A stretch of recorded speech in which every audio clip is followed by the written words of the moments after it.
Bismillahirrahmanirrahim. Assalamualaikum warahmatullahi wabarakatuh. Allahumma salli ala habibik Sayyidina Muhammadin wa ala alihi walhamdulillahi rabbil alamin. Subhanaka la ilma lana illa ma 'allamtana innaka antal alimul hakim. Rabbi shrah li sadri wa yassir li amri wahlul 'uqdatam min lisani yafqahu qawli. Baik ya, jemaah yang dirahmati Allah, siang ini saya diserai amanah yang tidak gampang, belajar sabar ya, belajar ikhlas, belajar syukur. Aduh, subhanallah. Jangankan di saat kita susah ya, di saat kita senang aja, kita belum tentu bisa ikhlas, sabar, syukur.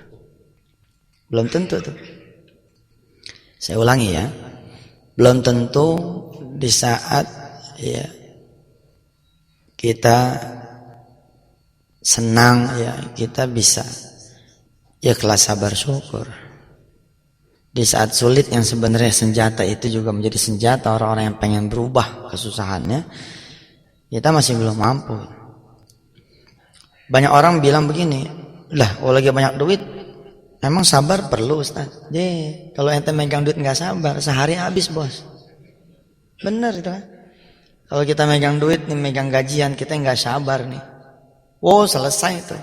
Hawanya pengen beli aja apa yang mau kita beli. Mumpung lagi ada duit. Badan kalau lagi sehat, makan kalau lagi enak, kalau nggak ada sabar jadi sakit. Nih kan? Apalagi cerita kita lagi sakit, cerita lagi susah, seperti keadaan-keadaan sekarang ini, subhanallah. Dan memang jawaban buat kesusahan kita itu 3 perkara itu memang. Bisa nggak kita sabar? Bisa nggak kita kemudian redho atau ikhlas? Kemudian bisa nggak kita bersyukur? Dalam satu hadis qudsi, Allah berfirman, "Wa man lam yashkur ala na'mai," siapa aja yang tidak bersyukur akan nikmatku, "wa lam yasbir ala balai," tidak bersabar atas musibah yang aku berikan, "wa lam yarda bi qada'i," dan tidak redha terhadap balakku. Ya, terhadap walam yardha bi qada'i, dan tidak redha terhadap keputusanku. Apa kata Allah? Falyakhruj min tahti samai, keluar kalian dari langitku, wal yatlub rabban siwai, dan carilah Tuhan selain diriku. Nabi Musa alaihi salatu wassalam, ketika dia lari dari kejaran Fir'aun, akhirnya mentok juga di tepian laut kan. Sekian mil, sekian jauh dia berlari dari Fir'aun dan tentaranya, ternyata mentok-mentok juga di tepian laut. Kalau kita yang jadi Nabi Musa dan pengikutnya, apa yang keluar dari kita punya omongan? Udah capek-capek lari, mentok juga. Betul gak? Udah jauh-jauh kita menghindar, ternyata kena juga. Lah karena beliau seorang Nabi, dan apapun dari seorang nabi menjadi pelajaran buat kita, menjadi risalah untuk kita. Akhirnya doanya Nabi Musa diabadikan sama Rasulullah, menjadi doa terhebat yang pernah saya amalkan ketika saya susah. Nah, buat anda-anda yang memang betul-betul lagi suasana susah, ini doa subhanallah. Anda tahu nggak apa yang diucapkan oleh Nabi Allah Musa ketika dia merasa tidak ada lagi way out, tidak ada lagi jalan? Ternyata yang dia ucapkan itu rasa syukur, yang belum tentu kita bisa mengucapkan. Apa kata Nabi Allah Musa? Allahumma lakal hamdu. Dahsyat. Ya Allah, segala puji bagimu. Nah, subhanallah kan. Beda sekali kan. Dia memuji dulu Tuhannya. Alhamdulillah, kira-kira kalau terjemahan orang kitanya begitu, diberi kesempatan sampai lari sejauh ini. Coba kita yang tidak pandai bersyukur. Benar ini tidak semua orang mampu untuk bersyukur. Nabi Allah Musa, subhanallah, Allahumma lakal hamdu. Bersyukur dulu, habis bersyukur lu boleh minta. Habis itu apa kata Nabi Allah Musa? Wa ilaikal mustaka wa antal musta'an, la haula wala quwwata illa billahil aliyyil azim. Saat itulah kemudian Allah mewahyukan kepada Nabi Allah Musa untuk memukulkan dia punya tongkat. Syirik, kemudian terbelahlah lautan itu. Hebat ya. Ya Allah, segala puji bagimu. Wa ilaikal mustaka, hanya kepadamu ya Allah kami berkeluh kesah. Wa ilaikal musta'an, hanya kepadamu juga kami minta pertolongan. La haula wa la quwwata illa billah, tidak ada daya upaya kecuali kekuatanmu ya Rahman. Bahkan tidak ada kalimat permintaan di situ. Ya kita lihat kan, bahkan tidak ada kalimat permintaan ya, nggak ada dia yang minta. Dalam implementasi atau dalam kehidupan nyata susah. Coba saja buat orang-orang yang kehilangan mobilnya 1 bulan setelah asuransinya berakhir. Kredit nih 3 bulan, ya kan? 3 tahun ya. Begitu kredit mobil selesai 3 tahun, BPKB diterima, malamnya hilang. Ayo, coba tuh. Apa yang akan keluar dari mulut kita? Nggak ada tuh rasa syukur 3 tahun udah pakai mobil. Bener Pak, ini nggak siapa. Saya pun barangkali seperti itu. Untunglah Allah memberikan dirinya stempel. Ya, stempel apa? Stempel Maha Pengampun, Maha Pengasih, Maha Penyayang. Kalau enggak habis kita. Lah karena itulah, karena Rahman Rahimnya Allah bilang, beristighfar saja. Nanti aku hapuskan dosa itu. Apa kalimat yang akan muncul dari kita? Ya Allah, kenapa hilang enggak kemarin? Gitu kan? Kenapa setelah asuransinya habis, setelah 3 tahun berlalu, BPKB saya terima malamnya hilang? Dasar maling kagak tahu asuransi itu. Coba kenapa tidak keluar omongan dari kita begini? Ya Allah, makasih. Mobil saya hilang. Biar bagaimana engkau sudah memberikan aku hak pakai selama 3 tahun. Dan tidak pernah selama itu macet. Selalu bayar tepat waktu. Sudah engkau mengambil lagi ya Allah apa yang telah engkau berikan kepada aku. Maka hari ini aku meminta lagi kendaraan yang lebih baik daripada yang engkau ambil ya Allah. Nggak bisa Pak. Sekarang Bapak bisa karena nggak hilang kan. Coba kalau benar-benar ada yang hilang, mati gue dah. Begitu kan ngomongnya begitu, garang kepala. Jarang ada orang langsung pindah mindset gitu. Begitu kena musibah, kena bala, langsung pindah mindset. Dari kafling orang-orang yang bakal beresiko tidak syukur menjadi orang yang bersyukur sehingga dibukain terus jalan. Asik ya. Kita redok dulu nih. Tapi selalu tutup tuh wa ilaikal mustaka, begitu kan, disusul nih. Bukan cuma Allahumma lakal hamdu, tapi wa ilaikal mustaka, buntutnya wa antal musta'an. Kepadamu ya Allah kami berkeluh kesah, kepadamu ya Allah kami mohon pertolongan.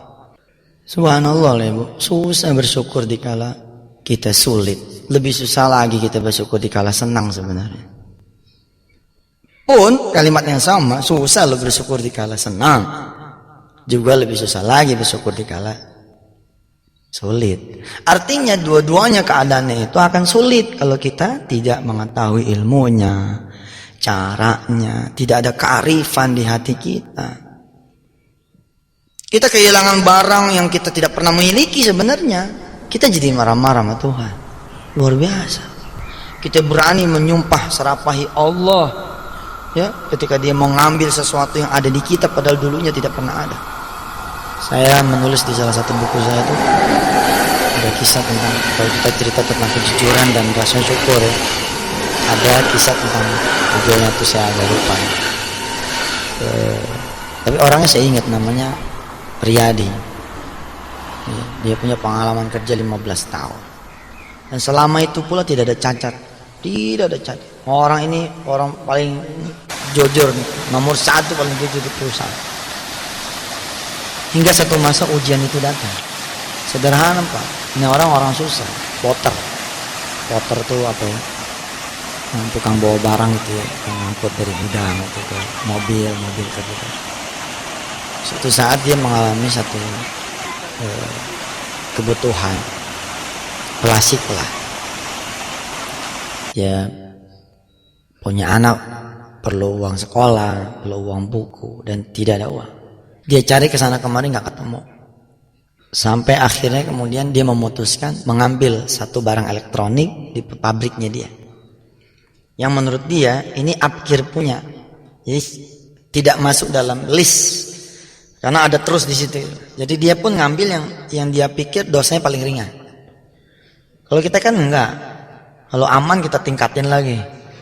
Aman kita tingkatin lagi. Lolos bukan istighfar, malah dia tambahin. Wah kacau. Riyadi enggak, dia pilih dosa yang paling ringan. Dia cuma ambil mini kompo aja seharga 140.000 kebutuhan anaknya tok. Begitu pulang dia kasih tuh anak bininya 140.000. Ditanya sama bininya, dari mana nih duit? Bonus. Hatinya merintih. Mengatakan ini bonus hatinya merintih karena 15 tahun dijaga betul itu. Makanan, minuman, rizki dia jaga betul, jangan sampai ternoda. Tapi hari itu ternoda. Tapi terpaksa. Itu terpaksa. Tengah malam bininya nanya karena dia curiga. Bener tuh ya, itu bonus. Nangis tuh. Nangisnya Riyadi itu tanda ya, bagi istrinya bahwa itu bukan bonus. Pagi-pagi rapat kecil nih sambil makan sarapan pagi. Riyadi membuat pengakuan di depan anak-anaknya. Luar biasanya anak-anaknya mulangin. Saya ingat tulisan saya tuh, nama anak yang paling besar si Ahmad, gitu saya tulis. Yang kedua siapa saya lupa. Kata dua anaknya, lebih baik kami tidak sekolah kalau emang ayah harus mengambil rezeki haram. Kalau kita yang jadi lakinya atau kita yang jadi bininya, itu duit bonus pak. Mau kan boleh nyolong, kenapa yang kecil pak? Iya benar, secara tidak langsung ya, para istri itu bisa mendorong suaminya berbuat macam-macam loh. Kalau anda para istri memang macam-macam. Kita yang nggak merenahin nggak enak, kita yang merenahin kemampuan kita yang memang terbatas. Tapi ketika istrinya mensupport dengan duha, dengan doa, dengan waqiah saban subuh, dengan yasin saban maghrib ketika suaminya bekerja, itu subhanallah. Apa kata si Riyadi? Kalau ayah pulangin berarti ayah harus mengaku. Karena tipnya itu sudah nggak tahu ada di mana sekarang. Ya tapi ayah harus ngaku. Kalau nggak ngaku, panjang cerita di kuburannya. Bapak ibu yang dirahmati Allah, 15 tahun dia modal kejujuran. Lalu dua anaknya dan istrinya ngomong begini. Masa iya sih dipecat cuman gara-gara pego gitu. Gara-gara mini kompo doang. Maju dah, insya Allah dah. Ternyata, nggak begitu ceritanya. Dia kuatin batinnya tuh untuk ngomong, tapi nggak sanggup deh. Pulang, ditanya lagi sama anak bininya, udah ngomong? Belum. Orang yang memang terbiasa dengan rezeki halal tersiksa dengan rezeki yang tidak halal. Tapi orang-orang yang memang terbiasa dengan rezeki haram, dia nyaman betul. Dan kelak dia akan merasakan suasana susahnya kapan? Nanti yaumil hisab. فَلَمَّا نَسُوا مَا ذُكِّرُوا بِهِ فَتَحْنَا عَلَيْهِمْ أَبْوَابَ كُلِّ شَيْءٍ حَتَّى إِذَا فَرِحُوا بِمَا أُوتُوا أَخَذْنَاهُمْ بَغْتَةً فَإِذَا هُمْ مُبْلِسُونَ. Kata Allah, kalian mau dunia, cari deh. Tapi cari dengan caraku dong. Kalau kalian cari bukan dengan caraku, kata Allah, juga gak usah khawatir. Aku akan bukain tuh pintu-pintu yang membuat anda akan semakin senang, semakin tinggi, semakin jaya, semakin banyak. Tapi ingat, ketika kalian sudah mencapai posisi tertentu, akhadnahum baghtatan fa idzahum mublisun. Sekali tarik, selesai. Riyadi dia tersiksa. Hari kedua belum ngomong, tersiksa. Hari ketiga belum ngomong, makin tersiksa. Hari di mana dia kuatkan batin, pengen betul-betul ngomong, pemeriksaan. Begitu dia datang mau ngadep ke engkohnya nih, lagi dikumpulin nih orang-orang. Rupanya ada kebocoran. Ada barang yang ditenggarai hilang. Tuh Riyadi udah gak ada jantung itu. Dia berpikir semua suara itu akan mengarah kepada dia. Riyadi lupa, orang-orang tuh ngincer bukan mini kompo yang model begini. Jadi yang diperkarakan sama si tokeh ini bukan urusan yang kecil, urusan yang gede. Semua diperiksa kecuali si Riyadi. Harusnya kan enak tuh, tapi makin tersiksa tuh. Si Riyadi ngadep, saya kok nggak diperiksa Pak? Oh kamu mana mungkin kamu nyolong? Ya makin susah dia ngadep, makin susah dia ngadep. Nangis si Riyadi, terus dia ngomong, Pak, saya juga salah. Wah, kamu salah apa? Udah bener 15 tahun. Si engkaunya bingung. Apa sih? Pak, saya kemarin ngambil mini kompo. Ngambil mini kompo? Betul, yang mana? Emang gak kelihatan Pak, sampai itu gak masuk daftar. Mukanya berubah, terus si tokek kemudian bicara, hukum, betul hukum. Ya udah tahu, ya ikut saya belasan tahun tahu. Saya gak akan mentolerir yang begini-gini. Riyadi berharap sebenarnya gitu ya, bahwa 15 tahun dia kerja itu akan membuat ada wise, ada kebijaksanaan gitu ya. Tapi ternyata nggak berlaku buat dia saat itu. Kata si ingkohnya, pokoknya yang namanya nyolong tetap nyolong. Anda sudah tahu peraturannya. Siapa yang nyolong, mau kecil kek, mau gede kek, keluar. Hari itu keluar Pak. Tapi apa kata si ingkoh? Karena Anda 15 tahun itu menjaga kejujuran, saya hari ini mau berbaik hati buat Anda. Apa? Dapat pesangon Pak. Berapa pesangonnya? Tahun 96 pesangonnya 2 juta. Cukup besar Pak pada masa itu.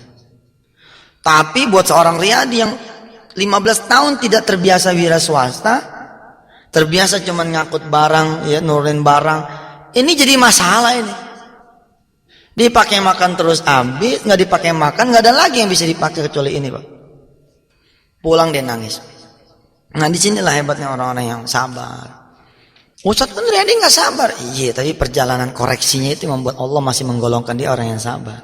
Kan dia mau ngoreksi itu, ngoreksi istighfar, dia ngadu, walaupun ternyata pahit juga, tapi dia terima. Ini yang luar biasa. Ternyata dengan 2 jutanya itu jadi bengkel, namanya bengkel berkah motor.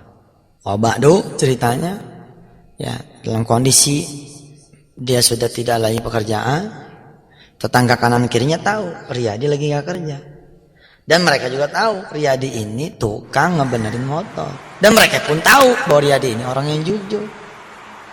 Pak kita pelanggan nih kalau ketemu sama mekanik, sama bengkel yang jujur, kita happy gitu, punya perasaan happy. Tetangganya datang satu-satu ke dia, Pak, tulin motor kita dah. Tulin sama dia. Alat-alat dia beliin semua. Angkanya sesuai dengan angka yang dia beliin. Mulai 1 jadi 2, 2 jadi 4, 4 jadi 8, 8 jadi 16. Tahun 2001 sekeluarga dia pergi haji, subhanallah. Luar biasa kan? Lalu di dulu itu saya tulis, sebagian orang mengatakan jujur itu pahit, Riyadi mengatakan jujur itu manis. Coba kalau saat itu dia tidak jujur, tidak di PHK. Kalau dia tidak di PHK, nggak ada di Mekah. Subhanallah. Terus di bab yang lain ada juga cerita tentang kesabaran. Kenapa sih saya menceritakan ini gitu? Untuk membuat kita semua jadi malu. Kita ini sebenarnya nggak pantas, nggak bersyukur gitu.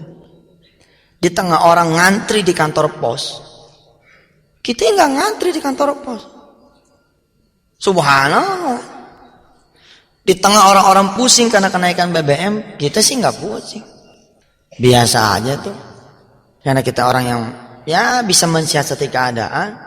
Kalau emang tadinya bawa kendaraan, ya taruh aja kendaraan di rumah, susah amat sih. Tapi kan jadi mahal, iya emang mahal. Tapi kan udah puasa Daud,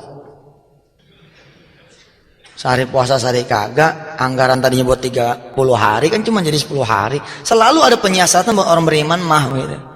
Lagian buat kita orang mah nggak apa-apa punya masalah 10, yang penting Allah kasih jawaban 20. Nggak apa-apa kita punya tanggungan 20 asal Allah kasih jalan rizki 40, gitu aja.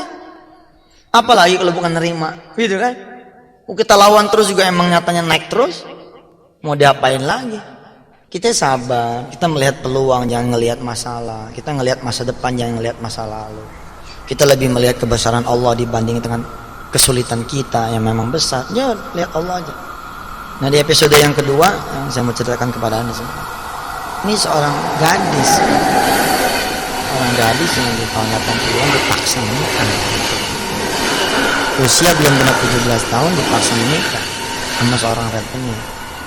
Bapak ibu yang mengira bahwa ini adalah cerita hanya di tahun 80-an, jangan salah loh. Minggir dikit ke daerah Jakarta pinggiran atau Tangerang pinggiran, ini cerita yang kayak gini masih banyak, guys. Belum lama saya nyelamatin satu saudara saya yang minjem sama seseorang uang 3 juta rupiah. Digadaikanlah sertifikat rumah. Per bulan dia harus bayar 10%, alias 300 ribu. 10 bulan berlalu, 10 bulan berlalu nih 300. Lalu si orang ini ya memberikan satu surat perjanjian yang tidak bisa dia tolak. Apa perjanjiannya? Kalau dia tidak bisa bayar dalam 7 hari kerja, maka bunga di bulan ke-11 jadi 20%. Dan itu hanya berlaku 3 bulan. Kalau emang nggak bakalan kebayar, maka rumah ini akan diambil. Gila nggak? Makanya cerita ini sebenarnya cerita kita. Cuman kita kebanyakan di istana, nggak pernah ngeliat kampung lagi. Hari begini kita lebih banyak lagi ada di dalam kendaraan ber-AC, sehingga kita tidak pernah merasakan lagi debu barangkali begitu.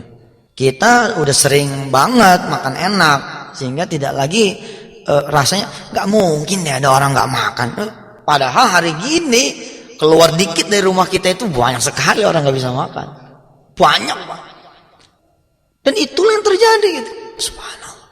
Nah si ibu ini yang masih muda belia dipaksa nikah, kawinlah nih.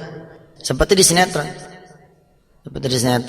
Dengan perjanjian bahwa dengan menikahi ini orang tuanya bebas dari hutang. Benarkah bebas? Oh betul, saat itu bebas memang. Tapi ternyata si istri ini, anaknya ini yang diperistri sama tuh rentenir, hidup dalam neraka. Ternyata suaminya ini bukan cuma rentenir, tapi dia penjudi, pemabuk, habis digebukin, kesalahan dikit saja habis. Hingga kemudian sang istri mendapati suaminya menjadi korban amuk massa karena dia kedapatan mencuri di pasar. Selesaikah penderitaannya? Ternyata belum. Pada saat harusnya dia bersyukur bahwa suaminya meninggal dunia, ternyata dia nggak bisa bersyukur. Kenapa dia nggak bisa bersyukur? Baru aja atau hari bebas dari dia punya suami, datang rentenir yang lain yang mengatakan bahwa surat itu bukan di tangan suaminya, tapi di tangan rentenir yang lain. Artinya percuma tuh. Sia-sia 2 tahun dia kemudian berkorban untuk ayahnya, karena ternyata surat rumah itu bukan di tangan suaminya. Innalillah.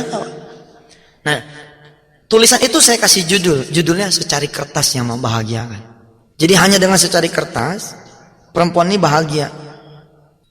Kok bisa begitu? Jadi ketika suami itu meninggal dunia dalam keadaan dia hamil, keluarkan dari rumah itu kan.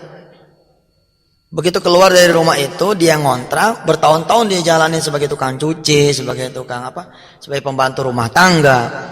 Ya, hingga tibalah saatnya anak kecilnya dia itu jadi remaja jadi dewasa, penderitaan yang bertahun-tahun dia betul-betul tahan di dalam hatinya, kemudian menjadi cair ketika anaknya itu dewasa.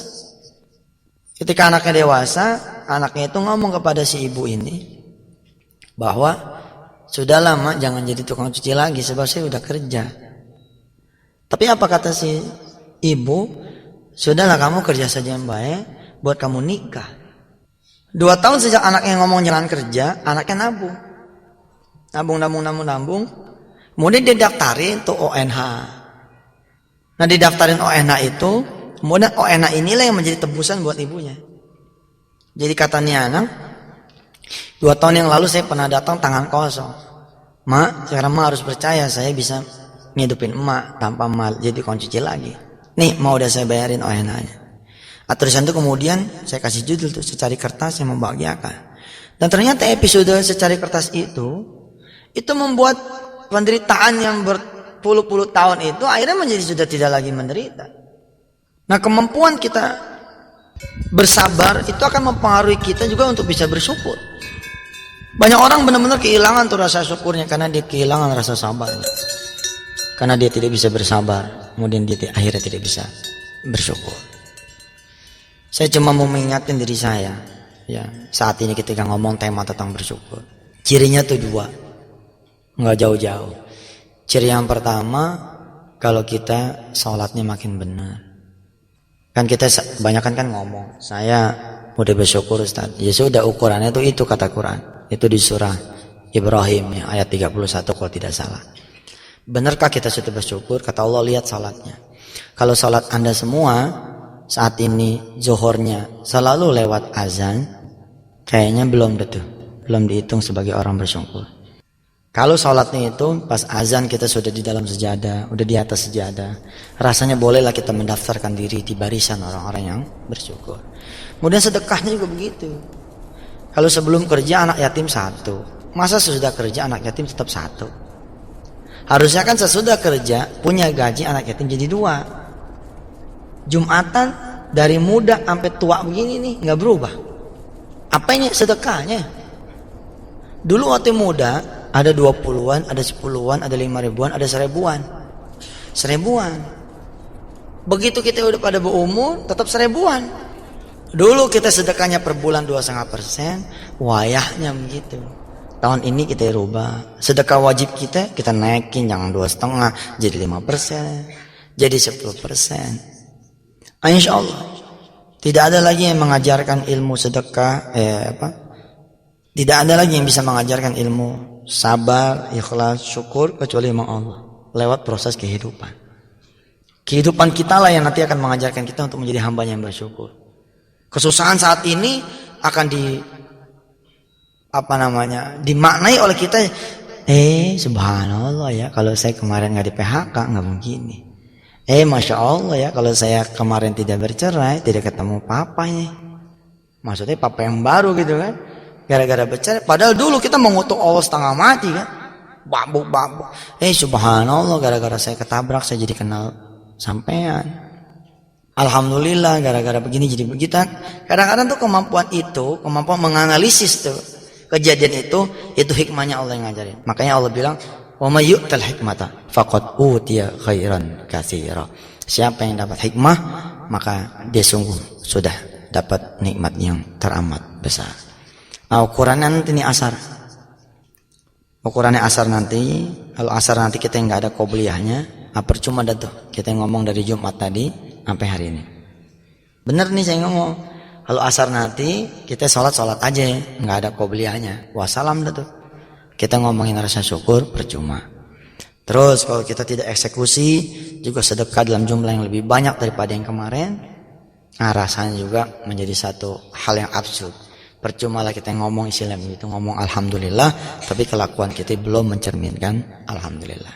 Kita tingkatin lagi rasa syukur kita dengan menghidupkan hati kita. Hati kita hidupi benar. Kita asah terus hati kita untuk senantiasa melihat berkah yang Allah berikan daripada melihat apa-apa yang membuat kita menjadi susah. Kadang-kadang jerawat satu itu membuat putri kita tidak bisa melihat bahwa dia cantik. Hanya gara-gara jerawat satu. Iya kan, banyak orang yang menjadi celaka. Wah, kayak gimana? Karena yang dia konsenin itu jerawatnya, bukan mukanya yang cantik. Allahumma lakal hamdu wa ilaikal mustaka wa antal musta'an la haula wa la quwwata illa billahil aliyyil azim. Allahumma salli ala habibika sayyidina Muhammad wa ala ali sayyidina Muhammad. Allahumma salli ala sayyidina Muhammad wa ala ali sayyidina Muhammad. Ya Rabb, jadikan kami orang yang bersyukur, jadikan kami juga orang yang sabar.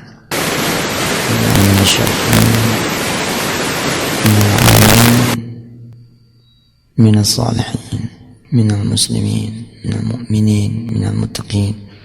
Ya Allah, jadikan kami orang-orang yang juga punya amal saleh, mengimanimu, percayakan janjimu, menjadi muslim yang baik, muslimah yang baik, menjadi suami yang baik buat istri kami, menjadi istri yang baik buat suami, menjadi anak yang baik buat orang tuanya, menjadi orang tua yang baik buat anaknya, menjadi abang yang baik buat adik-adiknya, menjadi adik yang baik buat kakak-kakaknya, menjadi pimpinan yang baik buat karyawan-karyawatinya, menjadi karyawan yang baik buat pimpinannya, menjadi anggota perusahaan yang baik buat perusahaannya, menjadi perusahaan yang baik niatnya buat anggota perusahaannya. Ya Rabb, jadikan juga lebih lagi kami baik padamu ya Allah, menjadi hamba-Mu yang saleh, Rabbana atina fid dunya hasanah wa fil akhirati hasanah wa qina adzabannar. Wa adkhilnal jannata ma'al abrar ya aziz ya ghaffar ya rabbal alamin. Wassallallahu ala sayyidina Muhammad wa ala alihi walhamdulillahi rabbil alamin. Terima kasih banyak. Hadanallahu yakum ajma'in. Wassalamualaikum warahmatullahi wabarakatuh.